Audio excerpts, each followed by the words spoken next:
Right, we should be live now, Mr. Chair. Thank you. Well, welcome to tonight's meeting of Planning, Property and Services councillors. We do have apologies for this meeting. I believe Councillor David Boynton, Councillor Ian Gow and Councillor T. Astel, the Mayor. Thank you. So item 1A to explain. We are now live on YouTube via the Zoom, and just remember the protocols which you are all aware of. I've no need to go through them again, if you will. I've done item 2, apologies for absence, thank you. Item 3, declarations. 3A, to record declarations of interest by any member of the council in respect of the agenda items listed below. Members declaring interest should identify the agenda item and type of interest being declared. None. 3B, to note dispensations to any member of the council in respect of the agenda items below. And 4, to note the minutes of Planning, Property and Services held on Tuesday the 30th. These were previously circulated and approved and signed at the full council meeting held on the 12th of this month, April. Before we go any further, can I just explain that I would have to leave this meeting about 5 to 7. I have another meeting to attend, unfortunately, but I'd just like to vary the meeting agenda. So item 5 will become item 11, item 6 becomes 10, item 8 becomes 5, item 9 becomes 6. Leave 7 as it is. Item 10 becomes 8 and item 11 becomes 9. Is that agreed? Yep. Thank you. So moving on then to the item 5, Town Council maintenance contracts. Over to you, Matt. Thank you, Mr. Chair. For anyone listening who has the old agenda, the new item 5 is item 8 on the agenda, Town Council maintenance contracts. We've, over the past few months, gone through the process to identify a maintenance contract. We've discussed it before. We just have one now issue to get through, which councils need to decide on. The preferred contractor has liability insurance to £10 million. Because we want to make sure we do everything right, I've been consulting with Liquor for their advice. Ours, a town council liability insurance, is up to £15 million. On one hand, the advice from Liquor is that any contractor should have equal level of liability insurance. If there was some sort of horrendous incident to take place, it may be that because the town council is higher than theirs, the town council would be liable. On the other hand, having spoken to the contractor, their insurance is with NFU, so incredibly well respected, and NFU's advice to them is that £10 million usually suffices for work and contracts for councils. Our insurance may be dictated by the sort of work we do, how much money we have, the fact we do events, etc. Other councils don't do events but may have more land than we do, even though they may be smaller. So the insurances can vary. What council has to decide tonight, what the committee has to decide tonight, is whether they are satisfied that for the work that we're asking JB Rural to do, they are satisfied, given the NFU's advice to JB Rural, that £10 million liability insurance is sufficient and we can progress with the contract, or that council wishes to follow the advice of Liquor and request that JB Rural seek to raise their insurance to £15 million. That will mean we have some time that they may have to look into that, where we don't have anyone on contract, because technically we wanted this to start at the start of April. So if they can do that, it would take time.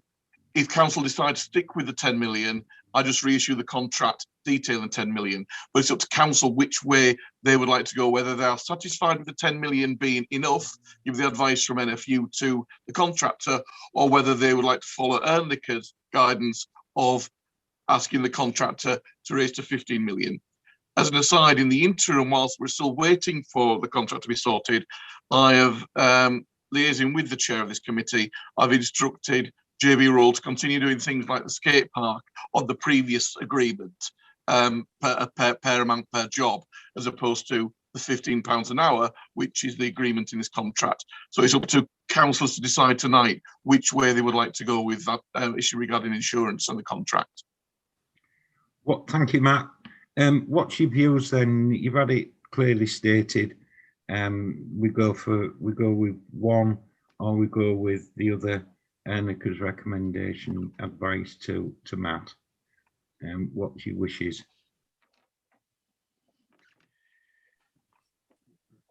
I'd be happy with the NFU advice that they aren't going to do jobs that would entail more than that, more than the 10 million insurance. Okay. And then we get on with it. Yeah. David, did you want to say something? David T. Muted. I'm happy with that proposal. Anybody else? Are you happy, Linda? Yeah. David? Yeah. Yeah. Okay then, Matt. Well, it looks as though we'll go with the £10 million proposal by Could we, so formally that was proposed by Councillor Willis and seconded by Councillor Tucker. Could we have a show of hands, Mr. Chair, just for the record? Yeah. Thank you, Mr. Chair. Thank you. In that case, I will liaise with the contractor about circulating a new contract with the revision of that liability amount, and hopefully we can progress as soon as possible. The contract, by the rules, I can't sign the contract. It does have to be signed by two councillors as well. So once I've got their half back, I'll agree to meet up or visit councillors remote and safely to get that signed. We can progress. Thank you. And that should be for this year, so that we still are saying that we might wish to change it for future years. Yeah, the contract is for 1 year with the possibility of repeating it for the following year. So it is for this year, yeah. Just a point, if I may, Mr. Chair, would we need to go out to 3 quotes again going forward? Yes. I mean, going forward in the future, in a year's time, we may have to. But with this situation, these were already decided on the company. It's just fine tuning the nature of the contract. But in the future, as we discussed last night in Policy and Finance Committee, as with all our contracted service, we should be reviewing more often, generally throughout the year as well. So it'll form part of that. So that would be good practice as we go forward next year. Thank you, Matt. Thank you. So item 6 then, summer watering stroke planting, and it's to consider Beverley and Broom's request to support the summer watering of their displays and any other matters relating to summer planting. Matt, do you want to explain? Could we do any other matters regarding summer planting first, Mr. Chair? Yes. Yeah, this is we've tendered out 3 tenders for the 3-tier planters, and for the maintenance of those throughout the season, the delivery and the hanging baskets. And the hanging baskets. Thank you, Mr. Chair. There's so many planters, I always forget which sort they are. Within our rules of getting 3 quotes, we have to endeavour to get 3 quotes, and we've endeavoured to get 3 quotes on this. One has come back with a quote. One ended up not being able to support service our area, and a third has kept delaying the quote. We kept asking for it. They've kept saying, we'll give it later this week. Well, now it's going to be later this week, which basically they've run out of time. So we have done our best to get 3 quotes from companies to provide this. And we only have 1 quote back, the councillors, for councillors. And that is from Plantscape for the tiered planters, £2,136. That's it. I'm doing this excluding VAT because we claim the VAT back. For the hanging baskets, £2,108. For the maintenance watering throughout the season, £3,097.60. And for carriage, £120. So in total, £7,461.60. That was the only quote that we got back from these 3. So I believe we've done due diligence and endeavoured where we can to get 3 quotes. Only 1 was able to provide the quote. Therefore, if councillors are happy with that, we'll proceed and get things ordered. How does that compare with last year? I don't know off the top of my head, Mr. Chair, but it did happen to be the same company. It is comparable. Thank you. Thank you. Linda? Yeah, actually, Matt's just answered my question. It's the same company who we used last year, and we found them very reliable, and they made a great job of looking after the planters through what was actually a very hot summer with all the challenges that we had with COVID as well. So I'm more than happy to endorse them as our new contractors for that work. Thank you. So are we in agreement then? Yeah. Yeah. There is, thank you. There is, that's unanimous, that, Matt. Thank you. There is another issue, Matt, isn't there, regarding... Yeah, with the watering, because Beverley and Bloom, the planters that they plant up and some of the barriers, etc., they don't have the wherewithal to be able to water them. So they've requested, would the town council, as part of their watering routes through this contract, be able to factor those in? It does make sense, so we can support Beverley and Bloom. A lot of their planters are on the route that the watering takes anyway. So that would be, I think, a nice gesture, and will ensure that the whole town, regardless of whether it's the town council's contracts that planted them, the town council and volunteers themselves, or Beverley and Bloom, it will ensure that there's the same continuity of maintenance and watering throughout the town. Thank you. We all agree. Yeah. Linda? Yeah, I was just going to comment. How much does that add to the cost? Or is this going to be borne by Beverley and Bloom? Or would they be asking for a grant to support that they would then give us back? See what I mean?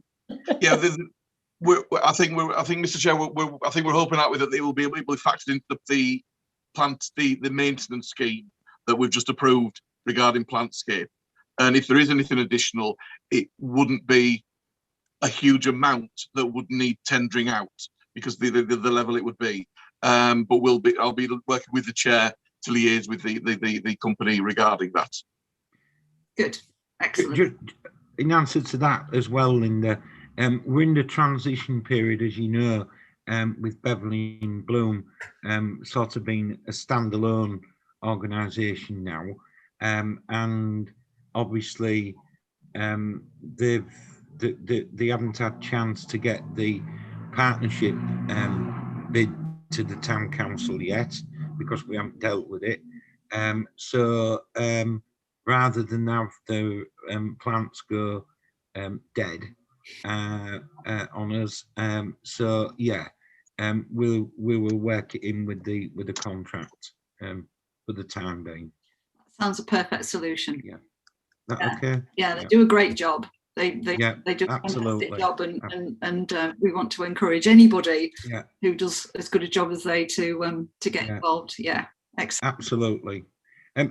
Whilst we're on about summer bedding and planting, in the future, and I've discussed this with Matt a couple of weeks ago, and he agreed, we're going to have to be smarter than what we are. We're now talking about ordering our summer bedding really we should have dealt with this last year before Christmas, way before Christmas. And in a few weeks' time, I'm wanting to get our winter bedding for discussion. So Matt and the office have got plenty of time to sort it out. It isn't all last minute rush. And there will be a programme worked out, so Matt will know. They work on a weekly cycle, do the growers. So like, I don't know what week we're on, but they're working well in advance. Their weeks are different to our weeks, if you know what I mean. So and our suppliers for the actual plants need notice well in advance, so they know what to order from the growers. So we need to get it sorted, and we're working towards doing that. It's becoming more apparent that these things I've discussed with Matt and Libby that we will get on board with this. Yeah, is that agreed? Right. Could I suggest, Mr. Chair, that the calendar of meetings that we're finalising at Mayor Making and our annual meeting, as I've done with policy and finance, and put which one would deal with the quarter end, we could schedule that into the meetings, into that meeting calendar, Mr. Chair. We liaise on that, so we know exactly which meeting we're going to put the consideration for future summer and future winter planting. So we do it well enough in advance and we don't forget it. Yeah. Yeah. Okay. Thank you. Right. Item 7 then, allotments update. Oh, Matt, sorry, before we forget that item, you are dealing with our side of things, aren't you? The barrier planters and the wooden barrels that we've already purchased, and the other things for Coltman Avenue. Yeah, they were already ordered because last night, if you remember in P&F, one of the items were the whiskey barrels, which unfortunately are cut in half and are for planting, not full of whiskey. So they have all been paid and ordered. Yeah, right. Okay. Hello, Claire.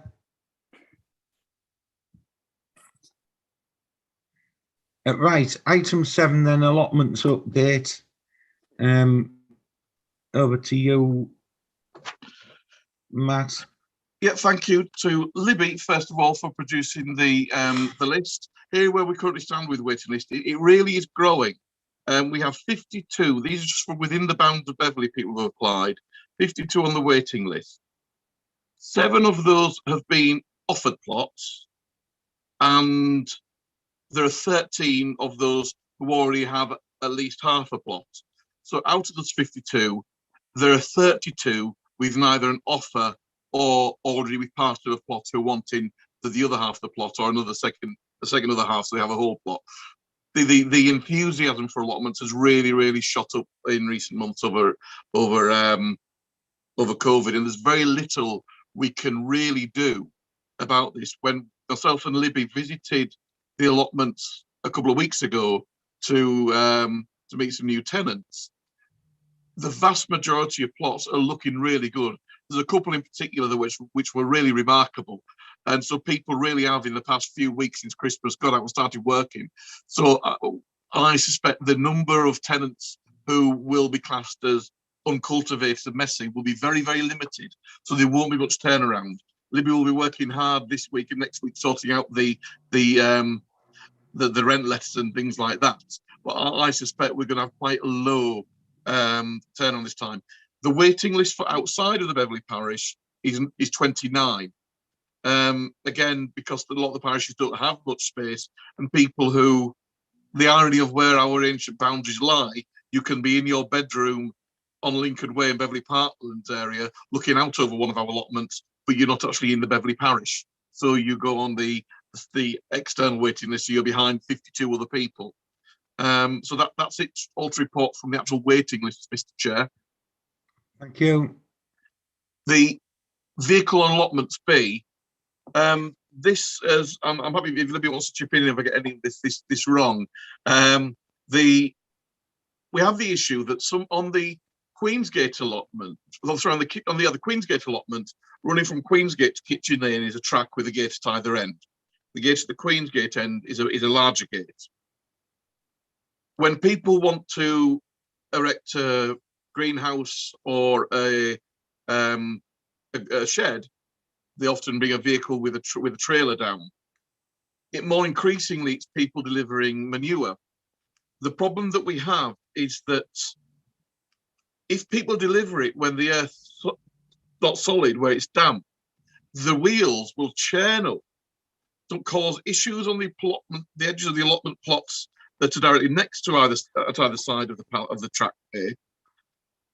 The earth then doesn't get patted back down, so it hardens in difficult lumpy shapes. It becomes dangerous underfoot and almost impossible to get mowed. We did in last year ask tenants to refrain from doing it altogether, but some tenants have emailed saying that, you know, they appreciate the issue, but they can't get things to their allotments because they can't pull things down. We're currently composing the letter with reminders about allotments, which will include bonfires, etc. And it's just to ask committee what they feel on this issue. Should we outright ban vehicles going on there? It's not an issue on the other allotment sites because there isn't the facility and opportunity for vehicles to get on. Or should we time limit it as we do with bonfires to, for example, only during the summer, because there's a higher chance that it'll be dry weather, so the earth will be solid. But then in winter, when it's frozen, it's sometimes more solid, and you can have a deluge of rain in summer. Again, it's one of those really difficult balancing acts that it won't please everybody, which either we take, and we can see both sides. There's a health and safety, grass cutting problems on allotments for one way, but there's also people being unable to necessarily dump all the stuff they need at the top of the trackway and then hand bool it down. So it's up for the committee to discuss and decide, so we can inform tenants when we write to them this week. Thank you, Matt. What's your views, councillors? Anne? I think the manure thing, I don't think that's too difficult because they could do it in wheelbarrows. If it's dumped at the end, surely they could wheelbarrow that down. But the delivery of things like a greenhouse or whatever, that's exceptional. That's not going to happen very often, is it? How many people haven't got greenhouses and are likely to have them? Very few. So should we say just only vehicles in exceptional circumstances because, it's messing up the paths? And the exceptional circumstances would be delivery of something big like a greenhouse or a shed or something. Thank you, Anne. David Owsley? And ask them to make good. To go back over their tracks and make sure that they're smoothed out. Fair comment. Anybody else? So the general feeling is then we support Matt's suggestion that the manure be dropped off at the top and they have to barrow it down. Or would you say have a bit of flexibility with that, providing that whoever's driving the tractor and trailer takes great care, otherwise they'd have to make good. I can foresee that there's going to be problems if we get a letter off to them and it's included in there that there's a ban on tractors and vehicles bringing manure on. I can see Libby and Matt, especially Libby, having a torrid time of it when they're back in the office. I don't want to give the staff any more work than they're already doing. Why not do it as an express? Say, for the moment, we'll allow it as long as people do make good any damage. Give it a year. Yeah. And see what happens. And if they don't do it, then we do a ban. Does that sound a compromise? Yeah. Okay then. So do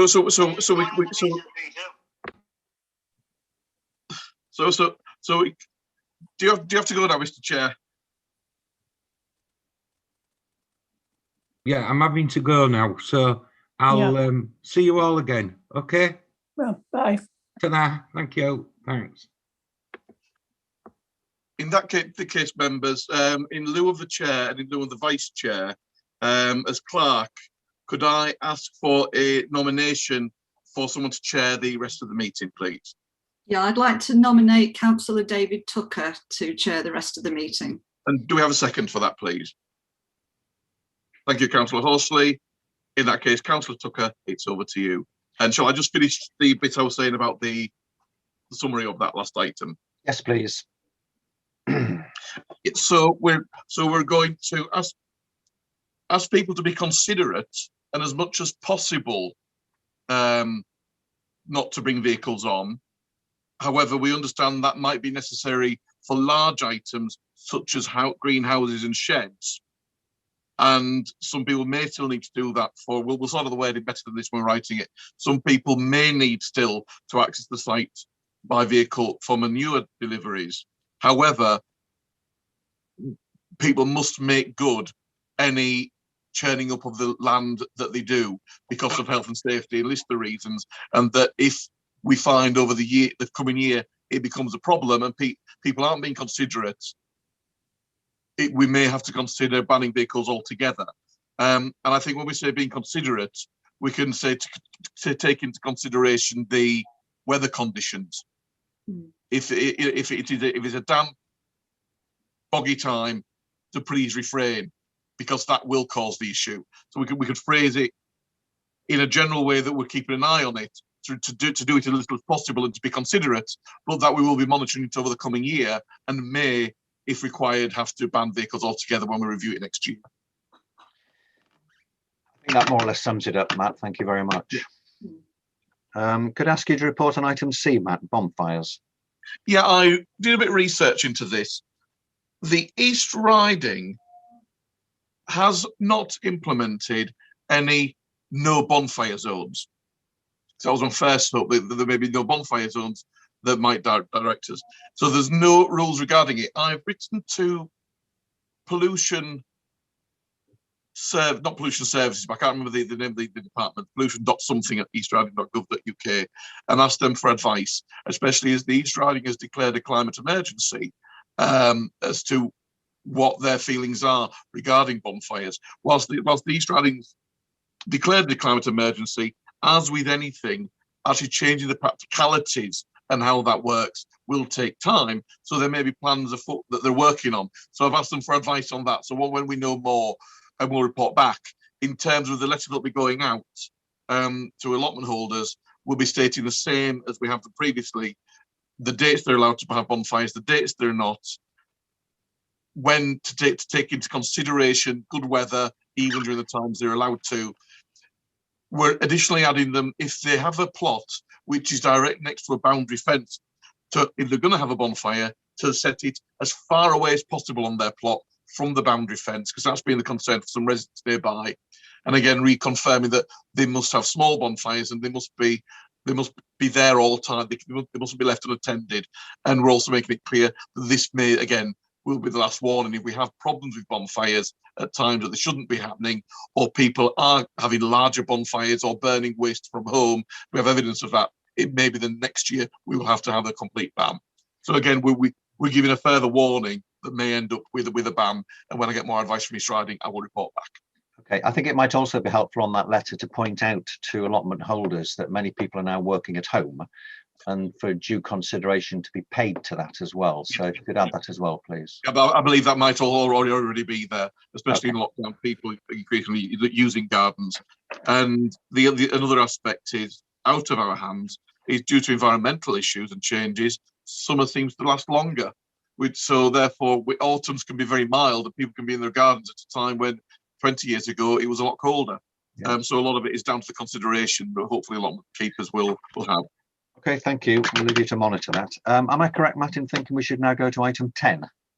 Yes, if that's all right, Mr. Chair. And as the chair was going to report on this and he isn't present, could I ask you, please, if you would report on the benches situation?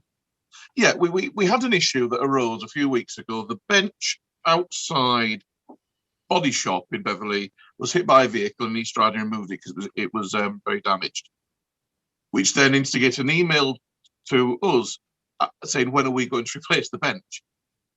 And the benches have never been the responsibility of the town council and never in our ownership, and we've never purchased them. As with a lot of things with East Riding and all councils, different patches of land may come under the responsibility of different teams. One may be highways, one bench may be highways because of where it is, another is amenity land, another might be residential, depending where they are. So on Monday, I had a site meeting in town with two officers from the East Riding. We had a really positive conversation. We looked at all the benches in the town centre. So from Wednesday market to Saturday market, and the little set of benches on New Walkergate near the fire station, and Dyer Lane. And it's clear that some are definitely within the responsibility of the team I was with. The ones that have been a bit of a mystery are the ones that are in place from part of Butcher Row to in Saturday Marketplace. They're the ones that are newer, which have in the swirl of the arm the town crest with Beverley Town Council written on them. They were installed when the town centre was repaved and the marketplace about 5 or 6 years ago or so, when they did the town centre place, maybe a little bit more. At the time, the contractors had a meeting with Councillor Estelle, with the clerk, and I think maybe Councillor Jack as well, definitely Councillor Estelle and the clerk. And it was clear that the town council wasn't paying for the benches, the developer was, and that town crest with the name of the town council was a token to the town, a gesture of goodwill from the developers. However, East Riding had assumed that because the town council name was on it, they were the town councils. However, we've agreed that what we'll do is all the benches will, if they're, even those ones that I've been talking about, if they are damaged, but they can be repaired, physical damage to them, like a slack needs replacing, even on those, the East Riding will cover all that. If one is repaired, is damaged to the point where it can't be repaired, we'll have the option of replacing it, because East Riding just doesn't have the budget due to austerity still to replace benches. So that would be something we consider on a case-by-case basis. What we're able to do is, whilst the town council, the East Riding, will physically maintain any damage, we're allowed to make sure they look nice. So with all of them, we are, as long as we explain which ones we're doing, we can stain them, varnish them, paint them, and have a cycle of this. This could be this is something that I'm suggesting that we work with our contractor, JB Rural, on almost 2 or 3 year rolling process. As the officer I met explained, there's some benches that are in perfectly good nick physically and not dangerous, but they're looking a bit tired. They don't have the ability and the wherewithal to be able to spruce them up. So I think this partnership working will be really, really positive. It means that we don't have them as an asset, so we're not liable for them as an asset, but we're performing a great function to the town by making them look nice, by making them look pleasing and stopping them looking tired. And we can do that on a gradual rotation. So if everyone's happy with that, we can work on that basis, and I can work with the contractor that we've agreed to get him doing town maintenance and look at a rolling programme, and I'll continue liaising with East Riding. And I think it should be, you know, a really good way forwards where the town council is making an actual difference without it costing a huge amount, but it'll help the town look spruced up. Thank you. David? Just a small point. We need to look at the insurance, in that some idiot is going to sit on them while they're wet. If they're marked out properly, the insurance aspect of it shouldn't be an issue. But I appreciate what you mean. But the insurance is not as worrying as actually owning a bench. Just the actual, it'll be an insurance at the time the work is being carried out.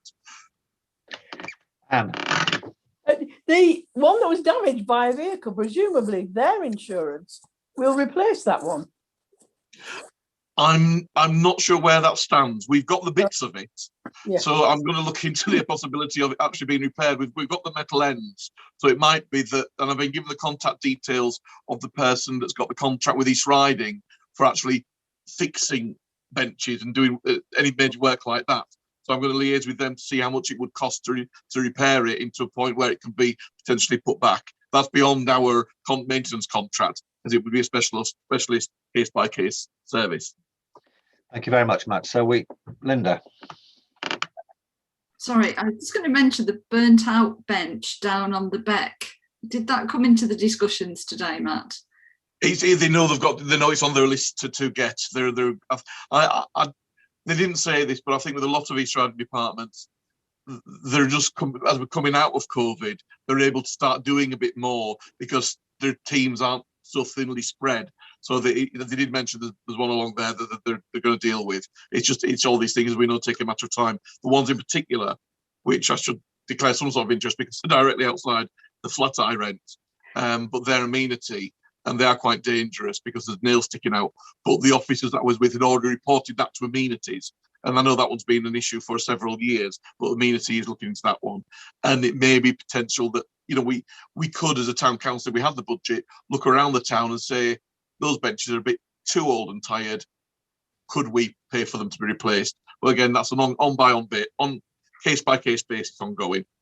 Thank you very much, Matt. I mean, not for discussion now, but a thought I have in my mind is that in the sense of, exactly what the town council does do and what responsibilities we do have. I know the chair of this committee has a view, and I'm inclined to go along with it to some extent, that if we were to ultimately be able to take responsibility for things like benches, for things like some of the parks and gardens, for the toilets, and take those within our remit, I think we could do probably an incredibly solid job and would have maybe a bit more of an idea as to what sort of things we wanted. So it is something I think to bear in mind at the back of our heads for discussions later on.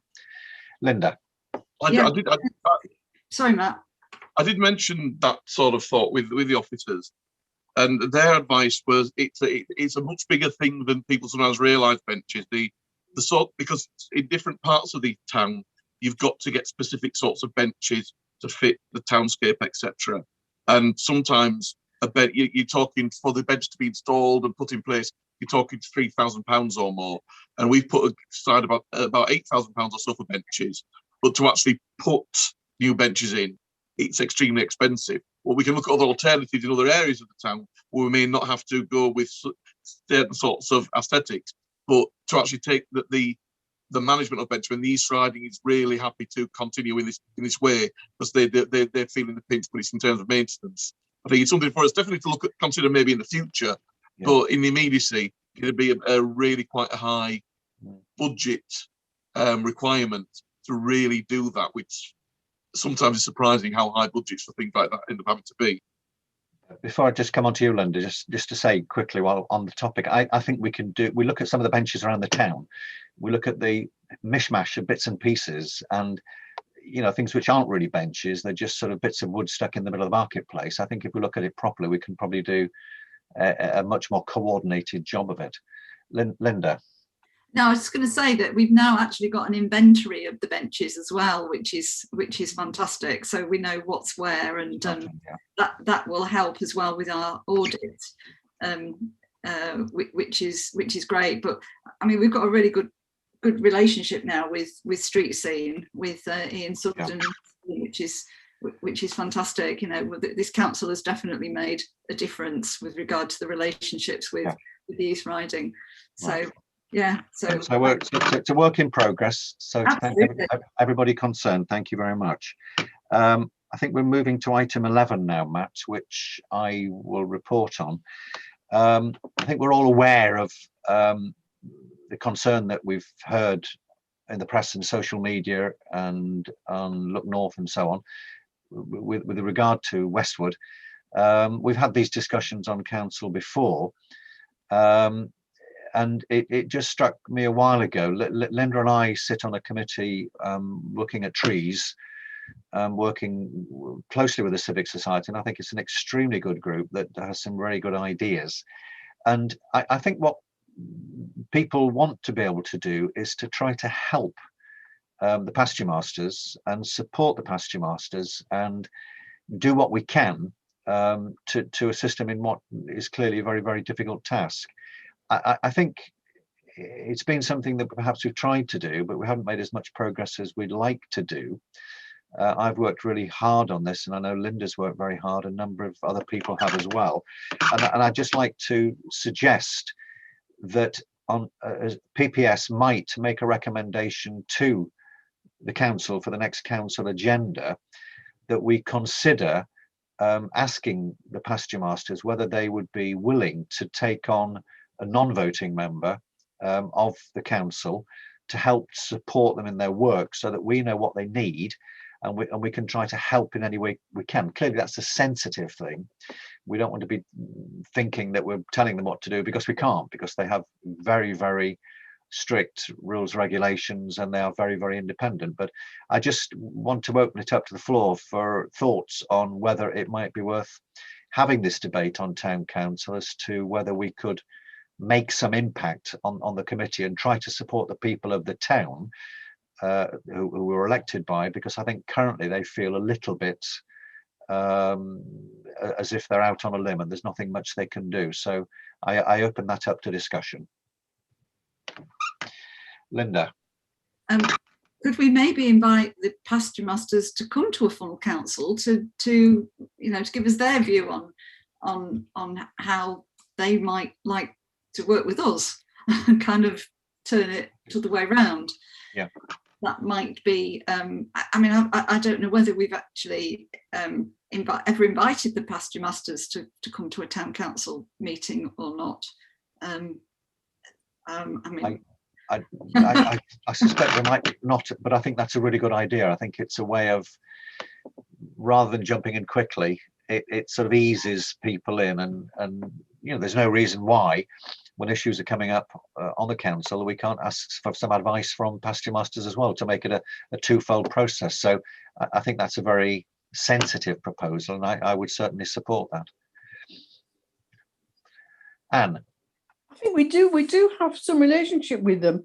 This is going back when I was mayor. I do remember going to a meeting where the pasture masters, I think they were giving somebody an award, or we were giving an award on their behalf or something, but there was a connection there. As I say, I can't exactly remember what it was, but I remember going in all my gear and doing something, and anybody else who's been mayor may remember better than me what it was all about. So we do have some relationship with them, but I agree. In times past, yeah, I agree with Councillor Johnson. I think we should have a better relationship with them and help where we can and ask them what they want us to do. Thank you, David. The mayor is the election officer at the election of pasture masters. That's what it is. That's the normal thing. There are other things where we can become involved. Yes, I do think we need to make a very gentle approach, asking whether there is any way in which we could be more helpful. Okay, can I suggest in that case then that, yes, Matt? Yeah, if I could suggest, Mr. Chair, as Councillor Horsey was saying about a gentle approach, inviting them to speak at full council, which, looking at the schedule, the most appropriate one after the mayor making our annual council meeting, and then the one after that will be the one where we might have to meet in person to sign off the AGAR. The next appropriate one would be the 19th of July. But to have the first meeting with them be something that's broadcast to the world via the internet and minuted, it might be, I think, maybe more polite to have a, a more informal remote meeting with them, or even meet if councils want to meet outdoors somewhere with them, rather than straight into an official broadcast and minuted meeting. The other thing I'd just like to say, Mr. Chair, is just for anybody who may be watching and for the record, just to make it clear that whilst town councillors know this. There's sometimes often confusion as to the role of the Westwood, East Riding, the town council, the pasture masters. And whilst the town council in name sounds like the natural body that has ownership, it doesn't. The town council has no ownership or management at all of the Westwood. As Councillor Horsley said, the only role the mayor, the town council has, is the mayor presiding over the annual elections, which, if I remember rightly, carry on every 20 minutes until the bottle of whiskey is empty, something like that. So it's something along the lines of everything beneath seed level. Seed level is owned by East Riding of Yorkshire Council. Everything above seed level is under the management and auspices of the pasture masters, which are an ancient independent order. So there's no historic link with the town council, with us being relatively new, being set up in '99, where the pasture masters are centuries old. But to form some sort of collective working, see how the town council can work with the pasture masters, starting off on an informal footing, I think maybe the way forwards, and also to help make it clear to the public. So I know that people have assumed the town council's been chopping down trees, etc., which we haven't been. But just to strengthen that relationship would also help to explain the differences as well. Yes, okay, I can understand that. Can I make a suggestion in that case then, that we take a small informal group and take that group from PPS initially, and just have a meeting to discuss our suggestions as to how we could support in any way, and see what the issues are before we try and approach it more formally. Right, could I, yeah, everybody happy with that? Yes. Could I ask, is this approach going to be made by councillors or through the office? Councillors might be a softer approach through, rather than be terribly official from the clerk. Yes, I can understand that, and I think I would be happy to make that initial approach. Could I suggest for a small group of people, not too many, because it can be very daunting. Obviously, Peter as the chair, I'd be happy to get involved. Linda, could you spare an hour? Claire, would you be willing to be involved as well? Okay, well, that gives us 4 people, and that gives us Claire, Linda, Peter and myself, and that's probably enough to be going on with. Linda? I can do mornings. I work afternoons. Right. So, I was just going to say, Anne has, as a previous mayor, would knows them already. I just think, and Anne knows a bit about gardening as well, as we know. Yeah. No, I don't. So are you suggesting Anne as well?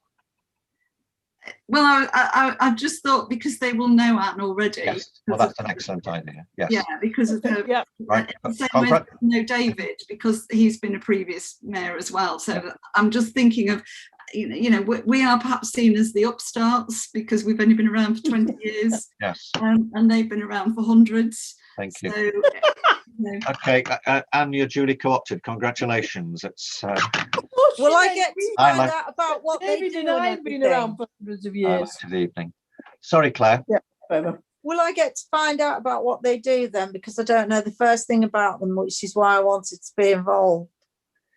Yes, I think we'll ask them to explain what they do, and I think that's the starting point, isn't it? You know, how does the organisation work? This is how we work. We want to help. How can we support each other? Yeah. Can I just mention, we know from our tree group that the Civic Society have planted some trees along the edge of the York Road and the Westwood, and those trees have died, unfortunately, because they hadn't been watered. Yeah. Now that is the sort of thing that we could maybe help with. Yes.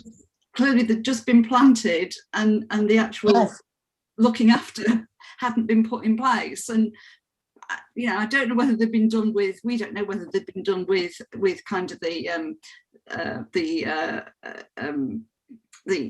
permission of the pasture masters or not. So yeah, I think we need to, as Claire said, find out a bit about what they do and how they work and how they see we could work together. I think it's Okay, so I think we have a resolution on that one, Matt. Thank you very much. I think we now need to go to the beginning of the agenda, once I can get it up. and we need to look at the planning applications that we have before us. And as usual, I thank the Deputy Clerk very much for all the work he's done with Libby in observing and making suggestions. So if I could start on agenda item 5, please. And the first application is 53 Minster Moorgate, erection of single-storey extension, dormer windows, roof lights, etc. It's a fairly straightforward application, and the suggestion is that the Town Council confirms it has no objection to this application. Mr. Chair, these in item 5 have already been done. These are the delegated ones that we're just reporting on. I do apologise. Sorry, Mr. Chair. So the council just need to note these, and then item 6 are the applications to actually consider tonight. Thank you very much. So we've all noted items which have been delegated on section 5, and we're all happy with the response. Thank you very much. We now move to item 6, which is the item beginning with 44 Wood Lane, single-storey extension, side and rear, following removal of chimney, and the Town Council's response is we have no objection to the application. Everybody happy with that? All agreed. Thank you, Matt. 45 Norwood Grove, a 2-storey side extension. It doesn't seem to negatively impact upon any neighbours, and so our suggested response is that we are happy to support that. We have no objection. All agreed? Thank you very much. 62 Westwood Road. We have some tree work going on here. Crown reducing silver birch, reduction in heights, removing self-seeded ash, trees 3 and 4. So we have no objection to that, provided that this work is done at the time when it's not going to impact upon nesting and wildlife, and that we follow our policy and request that for every 1 tree removed, a further 2 are put in their place. Everybody's agreed to that? Thank you very much. Agreed. 18 Minster Avenue, erection of a boundary wall. This appears to create no problems for anybody, so we're happy to support that application. No objections. All agreed. Thank you. 46 Westwood Road. We do seem to go to Westwood Road a lot, don't we? Seem to be a lot of things happening down there over the last 6 months. Single-storey erection to the rear, fairly standard application. Precedent for these before, and we have no objection to the application. All agreed? Thank you. All agreed. Bistro Colonial on Swinemoor. A change of use from office to cafe, and I note that this is a retrospective, that this has taken place already. We have cause for concern about some of those previously, but the main item here I think that we do need to consider, toilets have been indicated, but there's no indication of whether there's any disability toilet provision, and that the council would really wish East Riding to make sure that these are incorporated within. Are they incorporated within the facilities? If they're not there, why aren't they there? Does anybody know any more about this than we currently seem to know from here? Matt? No, no more. Just to emphasise that if you look at the application, there's clearly male and female toilets, and sometimes now the disability aspects are factored into with, so there isn't a separate disabled facility, but that just wasn't clear, so I thought it would be worth to the Town Council raising that for clarification. Yeah, is this business already operating or in ready for starting to operate?